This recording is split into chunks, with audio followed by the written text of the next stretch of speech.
شاگردای عزیز السلام علیکم و رحمت الله و برکاته. خدا کنه که جور صحتمند سر حال باشه. شاگردای عزیز، درس ما با LCM و یعنی کوچکترین مضرب مشترک و بزرگترین قاسم مشترک است. امروز ما شما میخوانیم رابطه بین کوچکترین مضرب مشترک و بزرگترین قاسم مشترک چی است؟ رابطه بین از اینا چی است؟ پس خوب گوش بگیرین شاگردای عزیز. در صورتی که ما شما رابطه بین از این دو تا را پیدا کنیم، پس ما شما فرمول داریم. چی داریم؟ فرمول داریم. میگیم الما یعنی کوچکترین مضرب مشترک ما مساوی است با. یعنی اگر در یک سوال کوچکترین مضرب مشترک ما شما چی باشه؟ نامعلوم باشه. پس ما شما میگیم که حد اول ضرب حد دوم بر بزرگترین قاسم مشترک. در صورتی که تمام از اینا چند حد داشته باشه؟ دو حد داشته باشه. اگر بزرگترین قاسم مشترک ما نامعلوم باشه، پس میگیم حد اول ضرب دوم تقسیم کوچکترین مضرب مشترک. اگر به طور مثال ای یا حد اول ما نامعلوم باشه، پس ما میگیم که ال یعنی کوچکترین مضرب مشترک ضرب بزرگترین قاسم مشترک تقسیم چی؟ حد دوم. اگر حد دوم ما نامعلوم باشه، پس میگیم مساوی است با کوچکترین مضرب مشترک ضرب بزرگترین قاسم مشترک تقسیم حد اول. کی درس ما شما صفحه 53 و 54 کتابتان است. خب شاگردای عزیز، میگه بزرگترین قاسم مشترک 225 و 300 چند است؟ 75 است. بزرگترین قاسم مشترک دو عدد که 225 و 300 است 75 است. پس یعنی میگیم که ای ما 225 بی ما 300 بزرگترین قاسم مشترک ما 75 کوچکترینش میگه دریافت کنیم. پس ما شما شاگردای عزیز از این فرمول ما سوال داریم این. پس ما میخواییم از این سوال خود پیش بریم. پس از این فرمول حلش میکنیم. پس میگیم ال ما مساوی است با ای ما است 225 ضرب 300 تقسیم چند؟ 75. بیاییم تا زمانی که ما شما میتونیم اختصار کنیم اختصارش میکنیم. پس بر 5 اختصارش میکنیم. 1 5 5 دو با پیمان سازی 5 5 25. درست است؟ پس میگیم 4 5 20 دو با پیمان 5 5 25. باز هم 1 15 15 2 15 30 خلاص.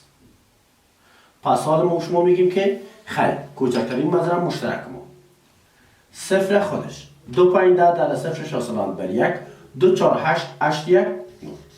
پس کوچکترین مضرب مشترکشان چند است؟ 900 است. درست شد عزیز؟ خب این خب در کوچکترین مضرب مشترک مدام مستقیما هر کدام از اینا که 4 جز داره هر کدامش که نامعلوم بود شما میتونین از توسط فرمول تمام از اینا را چی کنین؟ حل کنین.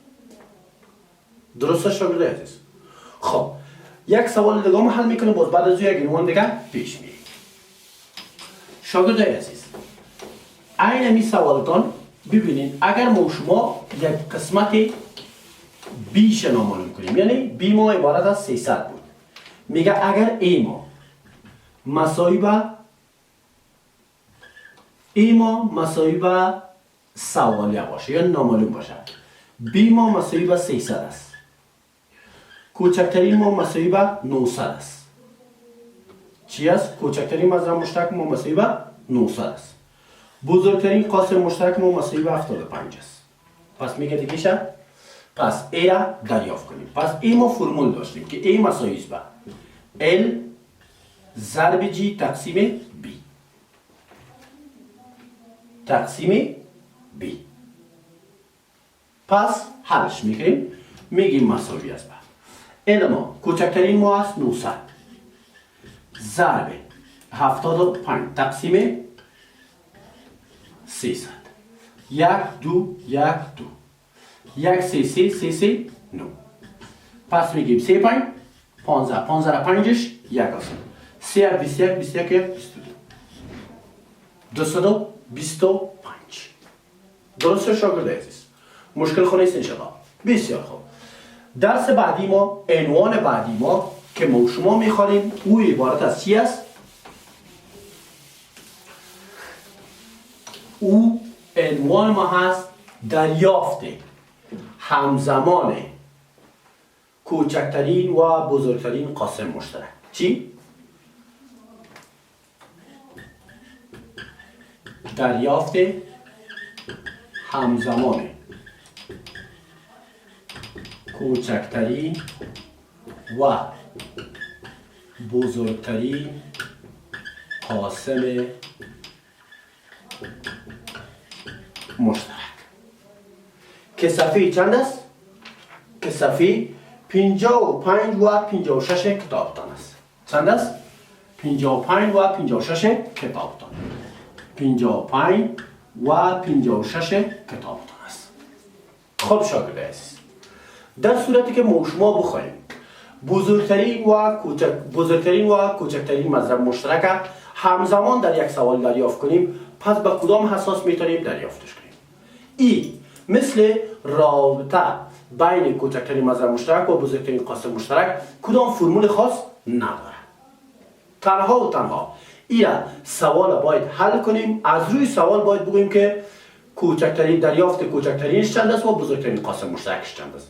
در غیر از او هیچ کدامش هم شما پیش برده نمیتونیم. خب شاگرد عزیز، حالا ما شما آمدیم میگه 225 و 100 چی شد دریافت کنیم؟ بزرگترین قاسم مشترک شد و کوچکترین مضرب مشترک شد.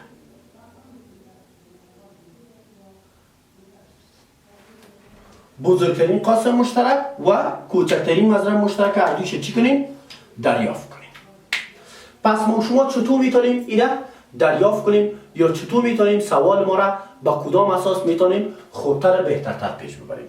پس شاگردای عزیز، هر دوی از اونا را ما شما چی میکنیم؟ تجزیه میکنیم. چی میکنیم شد؟ تجزیه. 225 و 100.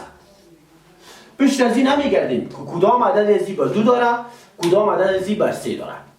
ما شما عدد را دریافت میکنیم که هم بر 225 باید قابلیت تقسیم داشته باشه و هم بر 100 باید داشته باشه.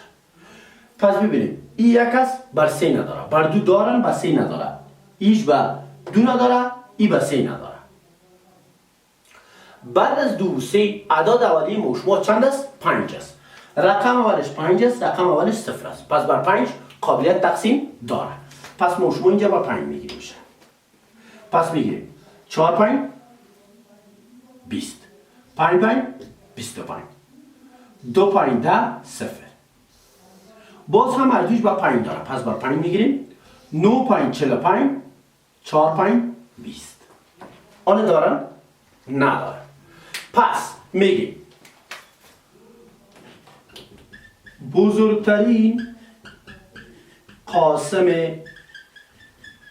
مشترک 225 و 100 مساوی به چند است؟ 5 5 25 است.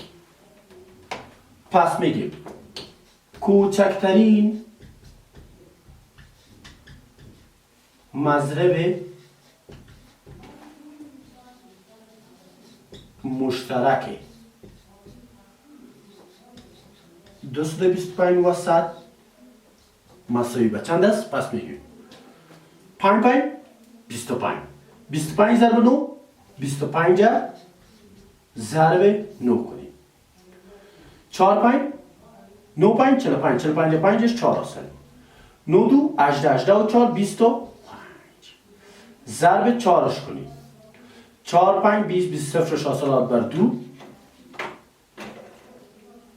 4 2 8 8 2 در صفرش حاصلات بر 1 4 2 8 8 1 9. پس کوچکترین مضرب مشترک از اینا چند است؟ 900 است. خب شاگردای عزیز، این بود یک قسمت از سوال ما. سوال دیگه اگر داشته باشیم، نه تنها این سوال، یک سوال دیگه اگر داشته باشیم با کدام اساس پیش میریم؟ یک سوال دیگه هم حل میکنیم، باز بعد از اون شما درس تمام میسازیم. خب شاگردای عزیز سعی کنیم. سوال دیگه ما 81 72 و 45 است.